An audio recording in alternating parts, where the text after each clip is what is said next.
Saudação de paz, guerreiros, irmãos, amigos, colegas, aqueles que sempre tiram tempo para observar comigo, alguns textos da Bíblia.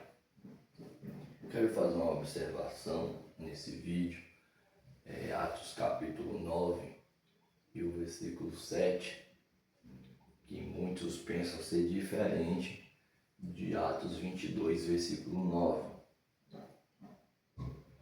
E o Atos capítulo 9, versículo 7, diz assim: os homens que viajavam com Saulo pararam emudecidos, ouviu a voz, mas não viam ninguém.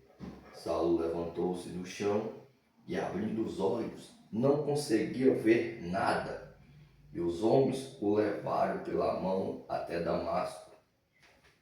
Agora observa já o capítulo 22, observa que no 9 eles ouviram a voz. Agora no 22, versículo 7, ou melhor dizendo, versículo 9, os que me acompanhavam viram a luz, mas não entenderam a voz daquele que falava comigo. Essa é a nova NVI, a nova versão internacional. E ela ainda já está um pouco mais diferente, dando para entender melhor. Sabe que a observação que eu quero fazer? Que dependendo da edição que você estiver em mãos, em tua casa, você vai ficar com dúvida, porque no versículo 7 fala que eles ouviram a voz. No versículo 9 do 22 fala que eles não ouviram a voz. Então eu vou fazer essa observação dentro do próprio livro, vou mostrar a importância da gramática, dentro do próprio texto bíblico. Aqui é a expressão ouviram a sua voz.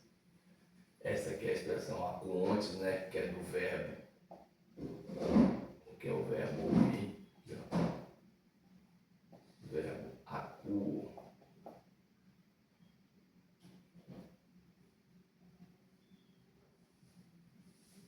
O verbo acuo, que é ouvir.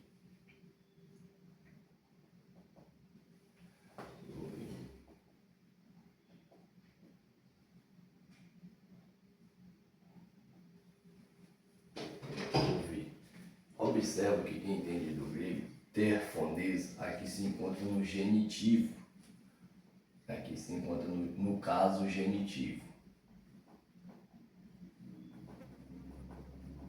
E o que é esse manjo do caso genitivo? O caso genitivo é que tem por sinal a origem, a posse, até mesmo dependendo do contexto da posse, a origem, até mesmo descendência, da onde descende, da onde vem. Isso depende. E o genitivo, ele enfatiza justamente aqui o versículo 7 do capítulo 9, da onde essa voz vem. Que é a voz de onde vem. Onde vem. Então, aqui eles ouvem a voz. Eles até sabem de onde essa voz veio, eles ouvem a voz. Essa é a ênfase, esse é o detalhe do versículo 7 do capítulo 9.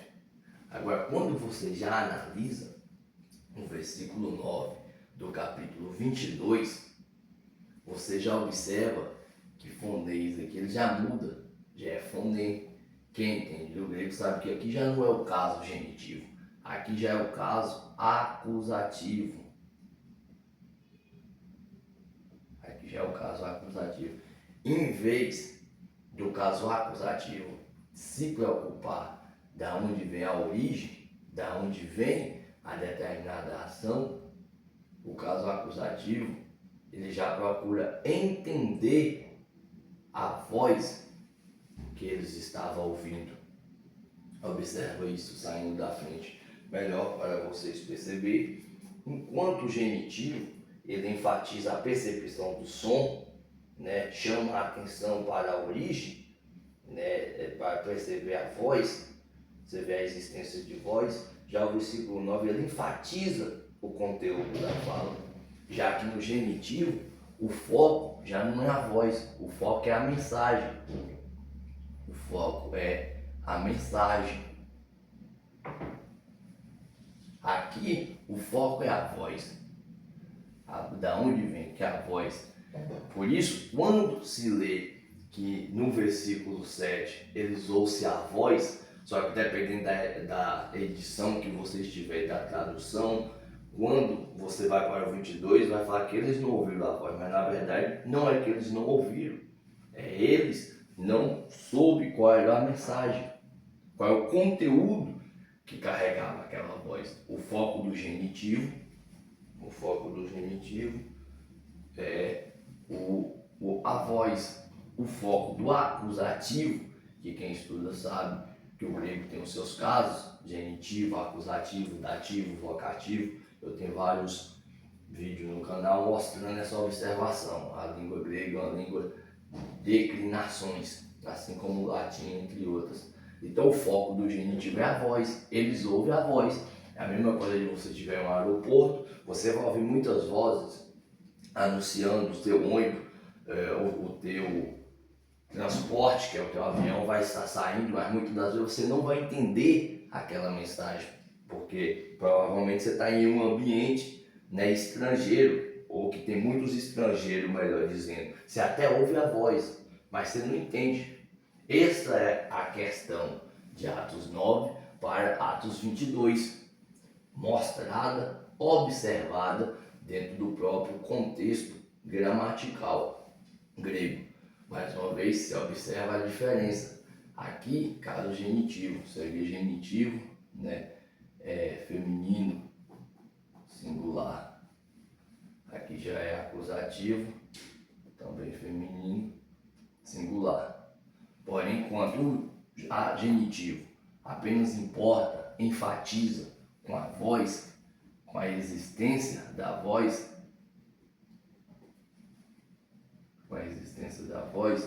o acusativo, o foco é a mensagem, o foco é o conteúdo que essa voz carrega.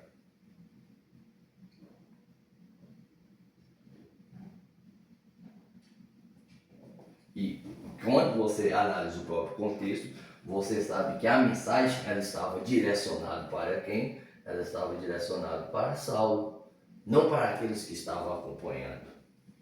Você observa aqui, ó, e eles não ouviram a voz, que dentro do que eu estou explicando, eles não entenderam, não soube da mensagem, do conteúdo da voz que falava comigo. Que ó, tu, lalatos, moi, é a voz que falava. Então observa, e esse é o grande detalhe, saindo da frente para que aqueles que observaram esse vídeo possam entender.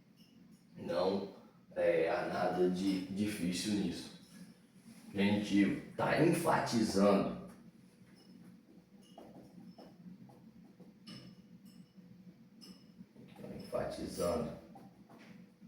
Enfatizando porque a voz. Já o acusativo está enfatizando o conteúdo, a mensagem que a voz está transmitindo, a mensagem. Claro que diante de quem está traduzindo tem que ter uma percepção para fazer essa distinção. Tem que entender da própria língua, né? Senão vai pensar, muitas das vezes não entender dos casos, apenas saber que quer dizer voz e colocar a voz em tudo. Por isso que eu digo, dependendo da tradição, da tradução, melhor dizendo, muitos começam a dizer que tem contradições em alguns versículos. Na verdade, não é contradições.